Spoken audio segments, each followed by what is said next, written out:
Tinha esquecido de botar de gravar aqui. As influências biológicas, né, do que o contexto histórico e social, né, que eu acho que é isso que é o grande erro, né, dessas pseudociências do século retrasado. Né? Ele não levava em consideração o contexto social e econômico dessas pessoas, levava só o contexto biológico. Então, a tentativa da compreensão da causa determinante desses comportamentos, loucura, perversidade, maldade ou crueldade, produziu também a chamada concepção médico-moral, tendo como principal defensor o psiquiatra francês Esquirol. Essa concepção estabelecia ligações entre a loucura individual e uma degeneração racial. Com esta degenerescência, o fator causalidade de determinados comportamentos eram atribuídos aos distúrbios morais, também denominados de loucos morais. Bora ver aqui o Esquirol. Então, daí também que vem uma outra pseudociência, né, que também falava sobre a questão da degeneração racial, né? Então, eles pegavam e diziam que os negros, por exemplo, eram degenerados, né? Os índios eram degenerados, né? Para vocês verem como era. Vamos ver aqui, Esquirol, que ele mostra. Vai mostrar um esquilo. Esquirol é esquilo em francês. Ele não tem muitas imagens. Deixa eu ver se eu jogar aqui psiquiatria se aparece. Acho que agora vai aparecer. Uhum. Foi esse cara aqui. Só que realmente não tem muitas imagens sobre ele, né? Não era tão assim. Bora ver aqui se jogar moral.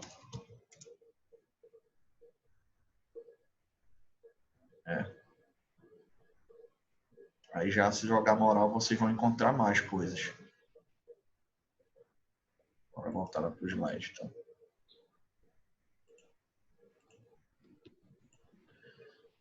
Tá? Então, também outra pseudociência, né? Como é que a coisa começou a melhorar, né? Começou a melhorar aí quando começou a se levar em consideração o contexto social e econômico.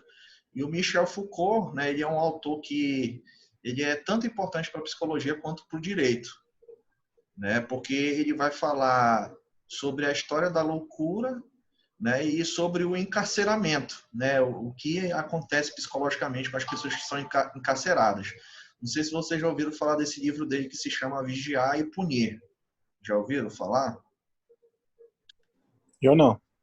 Pois é, para o direito, ele é muito utilizado, o Foucault.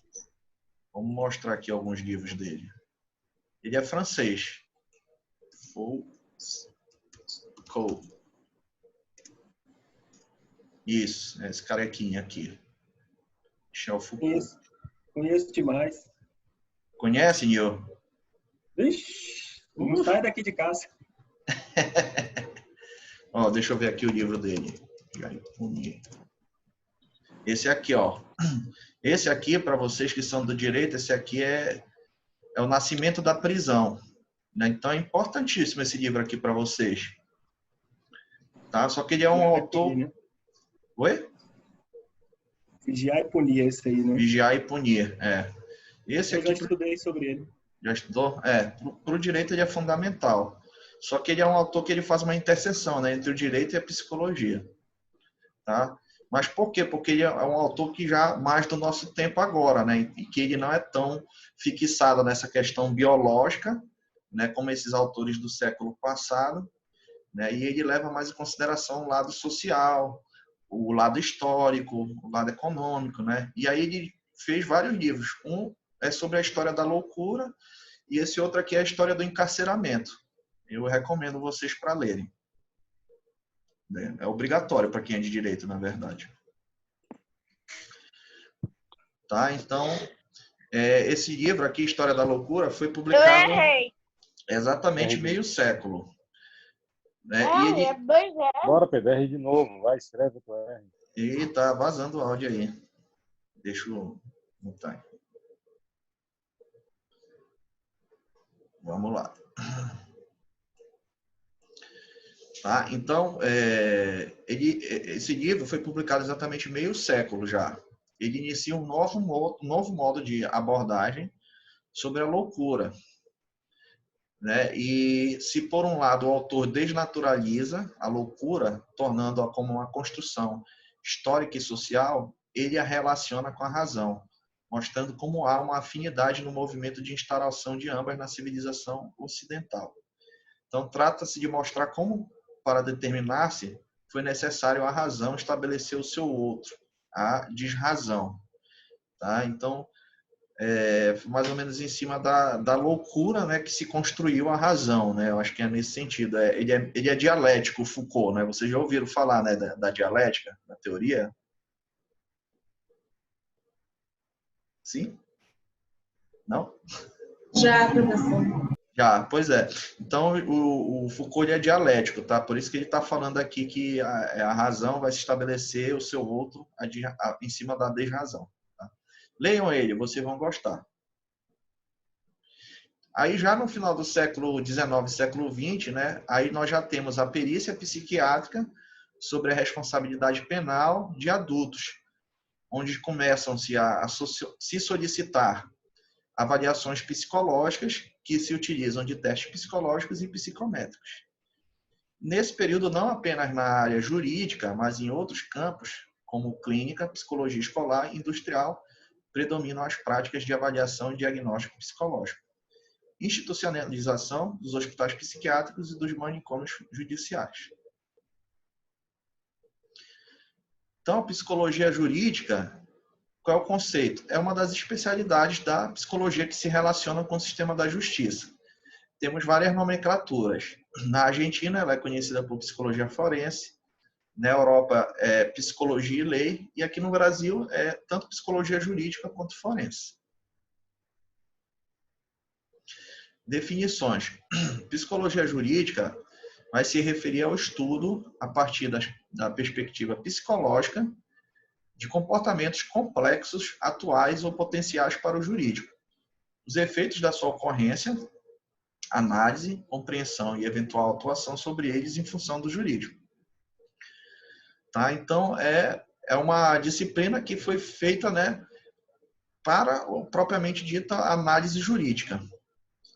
A adoção do termo psicologia jurídica, ele é um termo que é mais abrangente, a psicologia jurídica, porque ela se refere ao direito, incluindo tanto os processos nos tribunais, quanto aqueles que são frutos da decisão judicial, ou de interesse do jurídico, ou do direito, né, dentro da segurança pública, penitenciária ou conselho tutelar.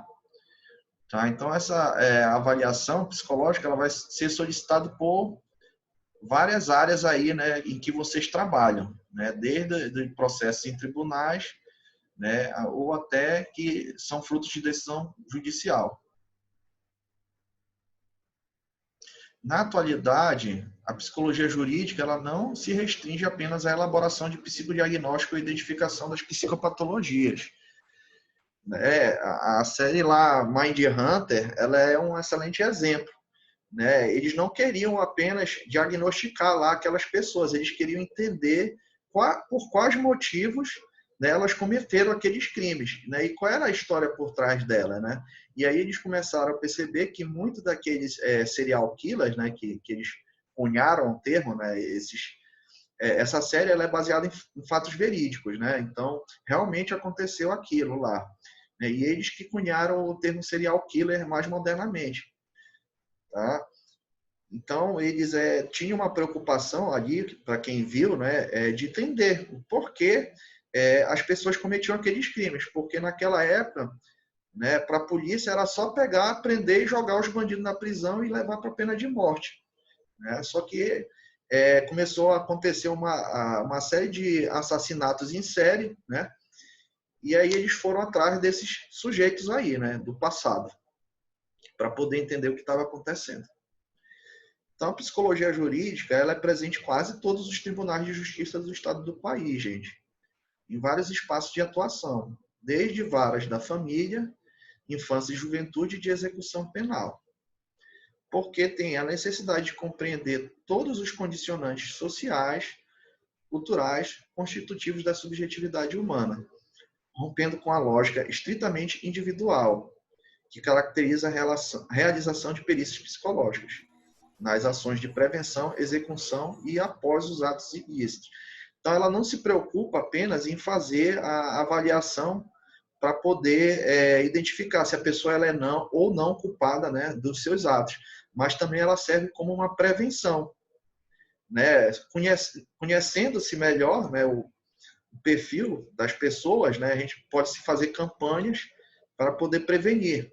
Uma vez eu fui para uma abertura de uma delegacia lá em Ananindeua, Delegacia da Mulher, e a própria delegada falou da importância, né, não só de prender essas pessoas que cometeram crimes de abuso com mulheres, mas também de buscar um tratamento para essas pessoas, né, porque dentro da experiência dela, ela percebeu que a maioria dessas pessoas que praticavam abuso já tinham sido abusadas no passado, tá?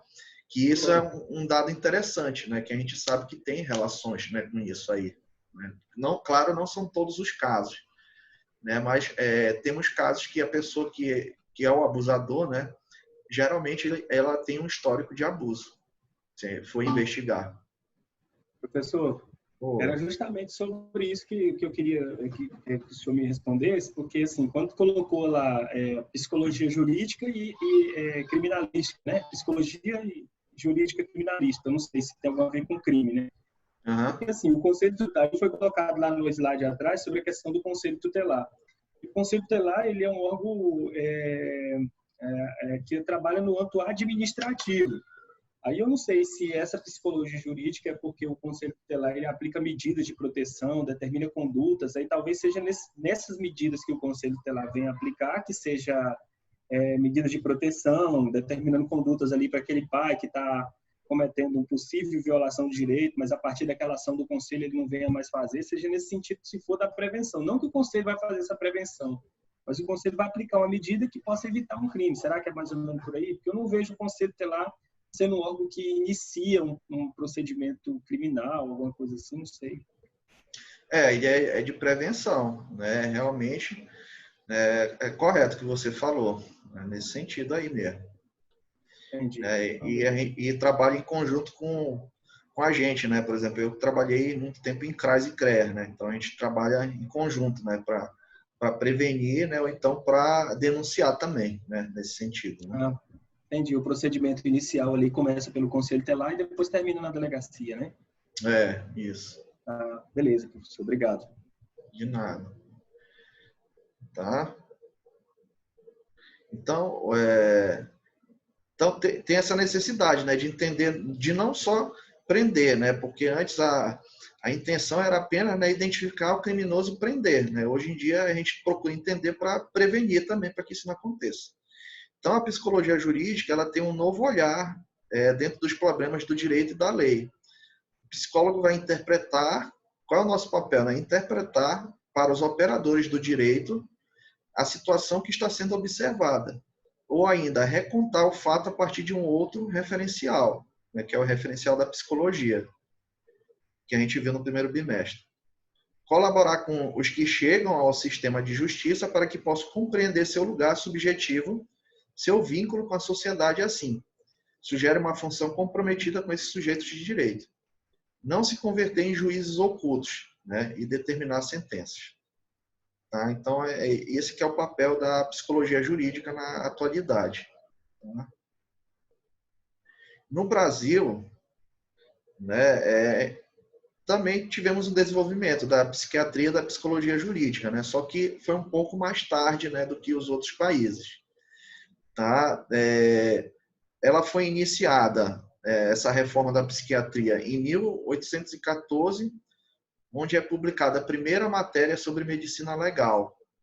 E em 1835, isso aqui que eu achei interessante, Nil, olha lá, foi promulgada a lei de 4 de junho que tornava inimputáveis, não responsáveis pelos seus atos, os menores de 14 anos e os alienados, hoje entendidos como doentes mentais graves. Tá? Então, isso aí é uma lei que é lá do Império, né, que hoje o pessoal quer mudar, né, que quer diminuir, né, a maioridade penal. Né? Então, já é uma lei bem antiga. Né? E entrava junto, né, os menores e os doentes mentais graves. Isso é interessante, né, porque quando eu dou aula, geralmente de psicologia do desenvolvimento, né, a gente fala que, às vezes, o adolescente ele tem transtorno mental e não sabe. Né? E aí, às vezes, devido a esse transtorno mental, acaba influenciando ele a fazer alguns atos ilícitos. Né? Então, tem uma relação nesse sentido aí. Né? Só que, às vezes, as pessoas não enxergam isso, né? Porque o adolescente ele é um ser em desenvolvimento. Né? E ele pode ser acometido também de transtornos mentais. Tá?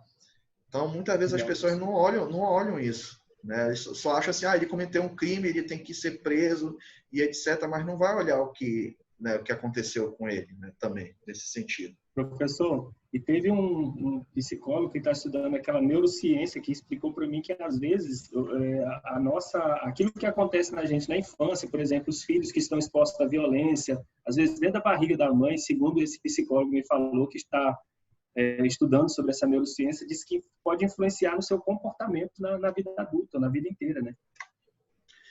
Hoje em dia já tem estudos que falam isso, né? Não tem uma comprovação certa, né, Nil? Assim, do tipo, olha, a mãe apanhou, né, por exemplo, né, durante a gravidez e ele vai se tornar violento. Não tem um indicativo assim disso, né? Mas já sabe-se que tem influências sim. Né? Tanto tem vários experimentos antigos, né? Até de música, né? Não sei se você já ouviu falar, né? De você estimular, Sim. né? Com música, Sim. o seu filho, né? Na barriga, etc. Né? Já sabe Antes que aí as crianças... já sabe que o feto aí ele é influenciado nesse sentido, né? Mas ainda não é aí, bem explicado isso, né? entendi. É porque aí está mostrando que até os 14 anos, nessa época, olha só, em 1835, eu nem sabia disso, para mim vai Ah, enriquecer muito nesse estudo aqui. pois é. Já tinha um pensamento dessa forma, né? Uhum, e foi no Império também que construiu o primeiro hospício também, né, os primeiros manicômios. Tá? Então, a partir do início do século XX, são inaugurados manicômios judiciários, tá? Para o tratamento dos doentes mentais criminosos. Todavia, nesse período, a ação de assistência desses casos era estritamente médica. E aqui tem um personagem importante na reforma psiquiátrica do Brasil, que é esse médico italiano, o Franco Basaglia, né? Que ele havia participado da reforma psiquiátrica na Europa, aí chamaram ele para visitar os hospícios do Brasil. Olha só a missão que deram para o cara, né? Aí ele chegou aqui e adivinha, reprovou tudo. Há uma droga esses hospícios. É um absurdo, né? E aí, a partir dessa visita dele, né, começou a ocorrer uma série de coisas. Né? Ele criticou, né? E aí começou a surgir um movimento de reforma psiquiátrica, né? Com várias conferências dos trabalhadores que da saúde, né? Que trabalhavam nesses hospícios, fóruns e etc. Né? E que culminou, né? Na Lei 10.216 de 6 de abril de 2001, né? Que é sobre a saúde mental. Vocês podem estar pesquisando ela depois, tá bom? Tá bom. Já na segunda metade do século XX, a gente tem aqui o reconhecimento da profissão na década de 60 do século XX, e novas atribuições e práticas foram se incorporando à psicologia, principalmente interface a outras ciências e saberes. Na década de 70 e 80, né, porque a psicologia ela é muito praticada era pelos médicos mesmo, né? Só que em 60 ela vira profissão no Brasil. É bem recente. Então, na década de 70 e 80, temos os primeiros registros de trabalhos de psicólogos e instituições de justiça no Brasil, a perícia terceirizada. Né? E aí temos uma saturação do mercado, por ter tido, né, uma saturação do mercado em psicologia clínica.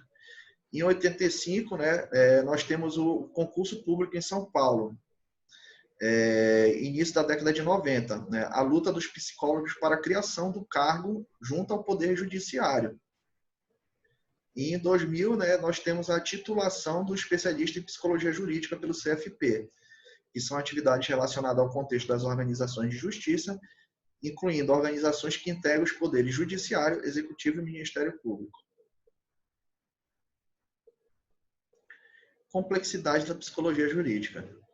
Sobre a complexidade dos comportamentos que interessa ao jurídico Popolo, considera a multiplicidade de fatores que o determinam e que devem ser levados em conta numa perícia. Então, o que a gente leva em consideração numa perícia jurídica, né, psicologicamente falando? O contexto em que o fato aconteceu, o contexto grupal e familiar de origem e o atual, e a conduta, considerando o contexto cultural e determinante dos indivíduos subjetivos. Então, naquela época lá das pseudociências, né, do Galton, do Gall e do Lombroso, eles levavam em consideração apenas o que da pessoa? A conduta, né? A conduta criminosa da pessoa. Tá? Então, vejam como mudou. Né? Hoje em dia, não. A gente vai levar, por exemplo, né, se eu for avaliar a guarda de uma criança, né, eu vou ter que ir, né, se eu receber um encaminhamento do Ministério Público, vou ter que ir na casa dela, junto com a assistente social, e dar uma olhada, né, na casa, né, para ver se ela é adequada para a criança, né, e entrevistar a família para saber como ela se relaciona com a criança, né, e entender melhor essa separação dos pais e com quem deveria ficar a guarda. Né? Então, essas considerações elas vão implicar em quê? Em reconhecer o limite da perícia, que é um recorte da realidade, e verificar a validade dos instrumentos referencial teórico utilizados, e reconhecer a importância da compreensão multidisciplinar do fenômeno, estudado para melhor abordar a sua complexidade. Então, a gente tem que entender também, gente, que é o que a gente sempre fala sobre teste psicológico, ele tem um limite. Tá? O teste ele não é definitivo, ele vai estar fazendo um recorte da realidade daquela pessoa naquele momento, né, naquele dia, naquela hora. Depois de um tempo, não vai valer mais aquela avaliação. Certo? Então, para a nossa ciência psicologia também tem um certo limite para isso. Né? Para você fazer uma avaliação correta, você tem que utilizar de vários testes, né? E não só um para você poder dar um laudo, fornecer um laudo, um parecer mais complexo para o juiz. Tá? E, professor, Oi. E esse recorte, né, que é feito, claro que o juiz tem toda a decisão, às vezes o psicólogo, a equipe multidisciplinar, que é esse o nome que eu queria ressaltar, é multidisciplinar, não é só psicólogo também, tem o assistente social, o pedagogo, né, tem outros profissionais lá dentro, né, e também o psicólogo, mas mesmo assim o juiz, nesses casos, ele pode deixar para lá todo esse, ou seja, ele tem autonomia de negar os laudos técnicos, né? No Brasil tem isso. É importante, tá lá a equipe técnica do juiz, mas se o juiz tomar uma decisão diferente, o que vale é a do juiz. Né? Infelizmente. E justamente por isso que ele fala de ser multidisciplinar, né? Porque como às vezes são casos difíceis, né? Como decidir a conduta de uma pessoa, então decidir com quem uma criança vai ficar, né? É importante que o juiz tenha esse raciocínio, né? De solicitar o máximo de laudos que ele puder solicitar, né? Então, solicitar do conselho, do psicólogo, do assistente, do pedagogo, né? Como você falou aí, né? Porque ele tem que tomar uma decisão, né? E é uma decisão que às vezes é difícil. Então, é melhor ele se cercar, né? De vários profissionais para ele poder fazer isso, correto? Verdade. Beleza. Só voltando aqui, então. Tá. Então, a complexidade da psicologia jurídica. Então, a partir desse exposto, deve-se considerar que o conhecimento resultante da perícia ela não representa a compreensão do indivíduo como um todo. Tá? Então, perícia, olha aqui, deixa eu botar na tela toda. Então, a perícia é o quê, gente? Perícia quer dizer um recorte parcial da realidade. Não deve ser tomado como a verdade sobre o sujeito, marca e rótulo. É que nem eu falo, né? Eu estou atendendo, por exemplo, um caso de uma criança, né, que faltou oxigênio para o nascimento. Então, ela ficou com alguns resquícios disso, né? Na fala, nos movimentos, no ouvido, né? Então, ela tem alguns atrasos, né, perceptíveis. E assim, só que a criança ela é muito punida, né? Por isso eu já percebi assim que por ter acontecido isso com ela, né, parece que a mãe, assim, meio que não aceitou, né, e trata muito mal ele, assim, né, nossa, e aí ela quer que eu faça um parecer para ela encaminhar para o INSS, né, para colocar ele como inválido, né, e aí eu tô, assim, me segurando, eu marquei com ela uma consulta amanhã, né, para falar, olha, não é melhor você tentar, né, tratar ele, né, tentar levar ele para a escola, né, para ele tentar ser, né, se incluir na sociedade, né, tentar ser normal, porque não é algo tão grave que ele tem. O que eu percebo ali, pelo pouco que eu atendi dele, que é uma falta mais assim de empatia da mãe, né, de chegar com ele, tratar um pouco mais com carinho, né, e procurar ajudar ele nessas dificuldades que ele tem. Porque ele não vai, o que eu quero dizer isso para ela amanhã também, né? Que ele não vai ser, né, que nem as outras crianças. Ele vai demorar um pouco mais para aprender, mas ele pode aprender, né? E que talvez ela esteja tirando uma oportunidade dele, né, por querer, né, tirar esse lado do INSS como inválido, né? Então é o que eu falo. Às vezes, quando você rotula uma pessoa, você limita mais ela, né? Se você não fosse rotular, né? Então, quando você, por exemplo, coloca o diagnóstico de uma pessoa de depressivo, né, isso já é pesado, né? Vocês concordam? É pesado você, né, dizer, olha, você está depressivo, né? Então, isso são rótulos, né? Então, a gente tem que ter muito cuidado como a gente vai diagnosticar, né? Como a gente vai fazer isso, né? Porque você pode estar colocando aí, de repente, a criança ela pode vir a fazer alguma coisa no futuro, se desenvolver e ficar melhor, né? E é isso que eu quero conversar um pouco com ela amanhã, né? Se tem realmente a necessidade disso, né? Tá? Então, além disso, gente, a perícia não é a única possibilidade de atuação do psicólogo jurídico, né? Dentre outras possibilidades, destacam-se orientação e acompanhamento de casos, estudos que visem prevenção e estudos sobre os efeitos do jurídico sobre a subjetividade do indivíduo. Quais são, então, os objetos de estudo da psicologia jurídica, gente? O Colégio Oficial de Psicólogos de Espanha diz que é uma área de trabalho e investigação psicológica especializada, cujo objeto é o estudo de comportamento dos atores jurídicos no âmbito do direito, da lei e da justiça. Questão: a psicologia jurídica estuda apenas o comportamento humano no âmbito jurídico? Então, a psicologia jurídica, na verdade, tem uma amplitude de objetos de estudo, que é a subjetividade humana. Mas ela deve ir além do estudo de uma das manifestações da subjetividade. Ou seja, o estudo do comportamento deve ser seu objeto de estudo as consequências das ações jurídicas sobre o indivíduo também. Tá? Então, tem que estudar... Professor. Não... Oi, pode falar. Vai falar da série, né? Não. Eu queria falar, mas eu não posso falar, porque... Sei. Deixa eu falar uma coisa. Fazer uma pergunta capciosa. Sim. Vou fazer duas. Uhum. Você acredita Lá vai. e enxerga que hoje, na nossa atual condição, vou falar do Brasil, esquece os outros. Tá. A gente usa a psicologia jurídica no nosso meio, tanto para as questões do direito,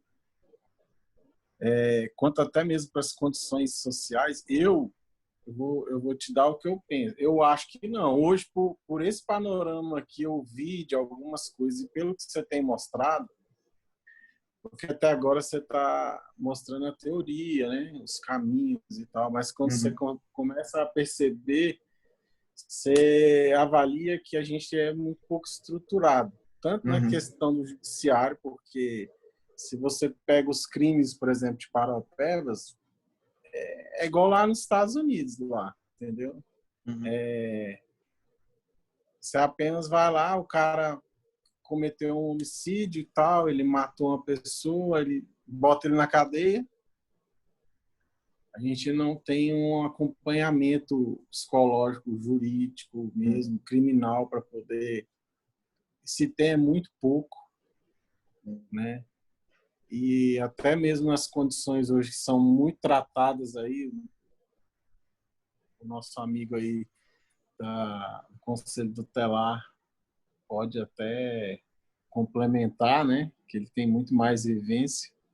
Você percebe que ainda está muito faltante essas avaliações, esse acompanhamento. Você tem muito pouco profissional capacitado para poder entrar nisso, porque quando você percebe, não só o filme mostrou muita coisa, fico pensando em um monte de coisa, mas você percebe que a psicologia criminal ela é muito complexa. Às vezes ela para a gente muito objetiva, a pessoa prefere anular ela, porque para você desvendar uma mente ou um maníaco, você tem que ir muito a fundo, né? Você tem que ter uma estruturação econômica, de colocar um profissional com tempo para poder ficar ali, como o próprio filme mostra, viajando, andando, com tempo para analisar fato. E acho que a nossa sociedade está muito objetiva, está muito prende, bota lá na lei, não, matou, tem antecedente criminal, e aí você joga uma muito biológica, né?